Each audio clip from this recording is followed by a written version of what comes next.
E se eu te dissesse que uma menina analfabeta liderou exércitos contra os ingleses e virou nação inteira contra ela mesma para queimá-la viva?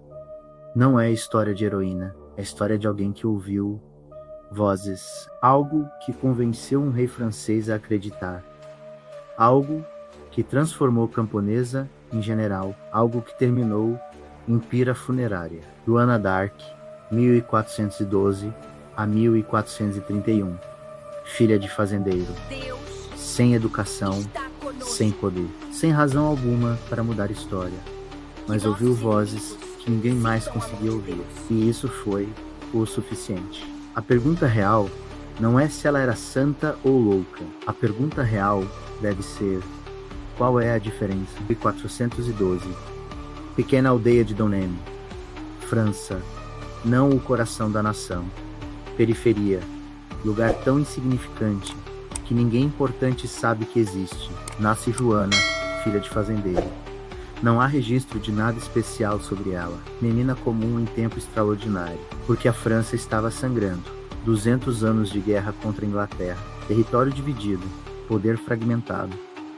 O rei francês, Carlos VI, era fraco. O filho dele, futuro Carlos VII, era jovem demais, inseguro, odiado por conselheiros que o manipulavam, e enquanto franceses lutavam entre si, ingleses conquistavam Normandia, Anjou, Aquitânia, o reino de França desaparecendo lentamente, absorvido pela coroa inglesa. Nação inteira sentia a derrota como peso físico, como inevitabilidade. Joana cresceu ouvindo histórias dessa devastação, ouvindo sobre cidades perdidas, sobre famílias destruídas, sobre futuro que não existia mais. Mas algo dentro dela não aceitava. Menina que nunca saiu de aldeia, sentia peso de nação se destruindo. O ano é 1429. Joana tem 17 anos. Nada a preparou para o que começa a acontecer. Primeiro é o som. Ela está no jardim, ouve som agudo, como sinos tocando muito longe, como voz que atravessa tempo. Depois vem voz, não em ouvido físico. Ela sabe disso. É dentro da mente. É pensamento que não é seu. Pensamento que tem timbre diferente, textura diferente, como se alguém estivesse falando de dentro da própria consciência. Joana, você precisa ir a Chinon. Ela conhece Chinon. É onde está Carlos VII, é onde está Rei. A mensagem não faz sentido. Por que Rei quereria ver camponesa analfabeta? Porque a voz falava com tanta certeza. As vozes continuam, todas noites, às vezes durante o dia, sempre com o mesmo tom, sempre a mesma mensagem, sempre com urgência, como se tempo estivesse acabando, como se algo dependesse dela fazer o que as vozes pediam. Joana conta para a família. Reação é previsível. Pai quer chamar padre, mãe tem medo que seja possessão. Padre diz que pode ser demônio, mas Joana tem certeza que não é, porque vozes não pedem coisas ruins. Pedem que ela vá a China, pedem que fale com o rei, pedem que ajude França. Ninguém consegue convencer seu pai a deixar ir. Então Joana pensa diferente.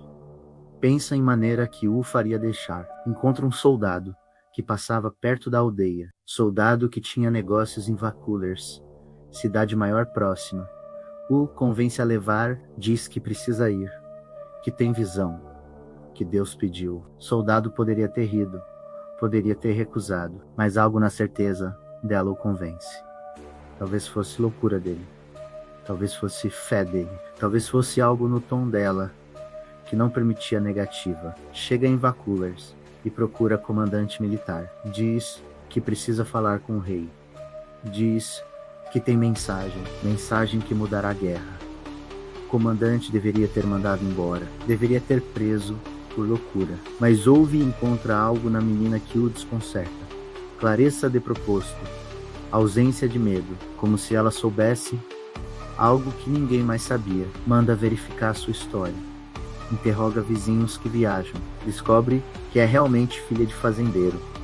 Realmente tem reputação de menina piedosa. Realmente não é conhecida por loucura. Lhe dá cavalos. Escolta. A envia para Chinon. Jornada é perigosa. Viajam por território controlado por ingleses. Mas Joana parece sem medo. Viaja como se soubesse que chegariam, como se vozes tivessem prometido. Chegam em Chinan, no castelo está a corte inteira, rei Carlos VII em pessoa. Expectativa é que menina será afastada, ou ridicularizada, ou examinada por médicos que concluirão que é louca. Mas Joana entra no castelo e vai direto para o rei, sem hesitação, sem dúvida, como se conhecesse o caminho.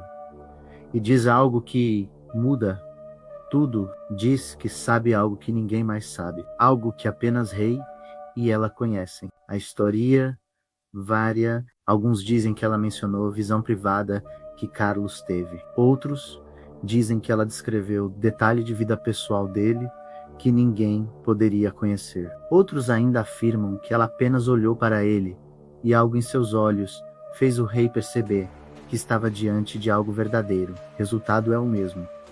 Carlos acredita ou decide acreditar, porque decisão é racional, porque seu reino está perdendo, porque nada mais funcionou.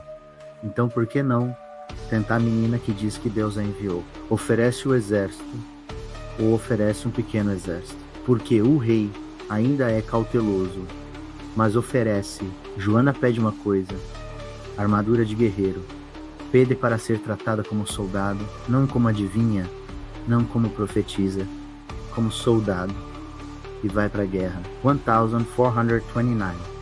Primeira batalha, Orleans, sitiada pelos ingleses por meses. França desesperada, esperando morte ou rendição. Joana chega, e algo muda no moral das tropas, porque vem menina em armadura, vem aquela certeza, aquela crença absoluta de que vitória vinha. E se menina acreditava, talvez eles pudessem acreditar também. Batalha acontece. Esperado era massacre, mas o resultado foi vitória.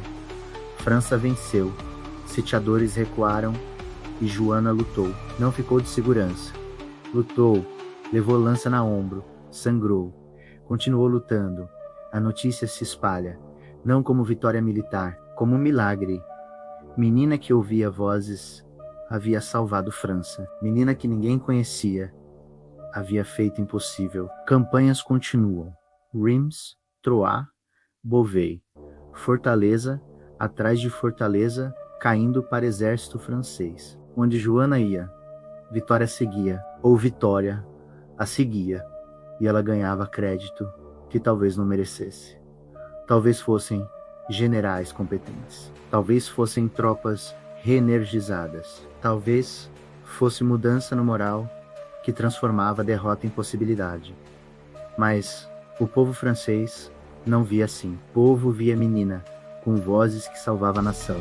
Vozes continuavam, contínuas, pedindo sempre continuar, avançar, não parar, como se houvesse limite de tempo, como se Joana soubesse que era temporário. O problema foi confiança demais, foi crença demais nas próprias vozes. Em 1430, Joana é capturada em Compiègne durante escaramuça, não durante derrota heróica, durante batalha menor, enquanto tentava a travessia arriscada, acreditando que vozes a protegeriam. Vozes não a protegeram. Capturada por soldados burgos, vendida para ingleses, que a veem como a ameaça existencial, porque enquanto Joana vivesse, menina que ouvia vozes do Senhor continuaria inspirando franceses, porque morte dela poderia destruir o mito. Julgamento é formalidade, conclusão já determinada. Perguntam sobre vozes, perguntam sobre visões, perguntam se é demônio, se é bruxa, se é herege. Joana responde com clareza. Diz que ouve, diz que acredita, diz que não é possessão, porque vozes pedem coisas boas. Vozes pedem que salve França, vozes pedem que sirva a Deus. Ninguém acredita, ou ninguém quer acreditar, porque acreditar significaria que sua morte seria sacrifício injusto. Significaria que menina desperta era vítima, e não bruxa. Condenam como herege, como bruxa, como alguém que ouviu o demônio e não santo. Sentença é fogo. 30 de maio de 1431. Joana é queimada viva em Rouen, enquanto a multidão assiste. Última coisa que faz é olhar para crucifixo. Última coisa que diz é que escuta vozes, e enquanto queimava, algo aconteceu que perturbou até carrascos. Murmúrios sobre coração que não queimava, sobre corpo que desaparecia em chamas, enquanto o coração permanecia intacto. Histórias que soldados ingleses espalharam para resto de vida. Provavelmente não é verdade. Provavelmente é exagero de memória. Provavelmente é invenção de quem não conseguia aceitar que queimaram uma menina. Mas a história persistiu, porque pessoas queriam acreditar, porque queriam que algo distinguisse a morte dela, porque queriam que Deus tivesse protestado de alguma forma. A França continuou. Joana morreu, mas causa pelo qual lutou, não. Dentro de 20 anos, franceses expulsaram ingleses completamente. Nação se reconstruiu. Carlos VII consolidou poder. Joana não viveu para ver, mas seu legado não era militar, era inspiração. Era a ideia de que uma menina comum pode mudar uma nação, de que vozes internas podem ser mais reais que poder externo, de que certeza absoluta pode ser arma mais poderosa que exército.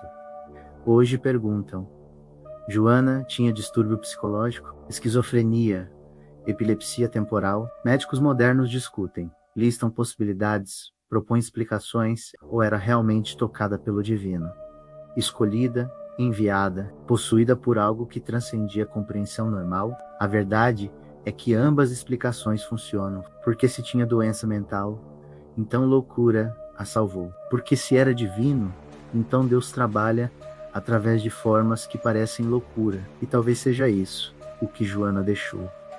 Não resposta, mas perguntas. Porque qual é a diferença entre voz de Deus e voz de uma mente doente? Qual é a diferença entre inspiração divina e alucinação auditiva? E se não há diferença, então qual é a definição real de santidade? Joana ouviu vozes.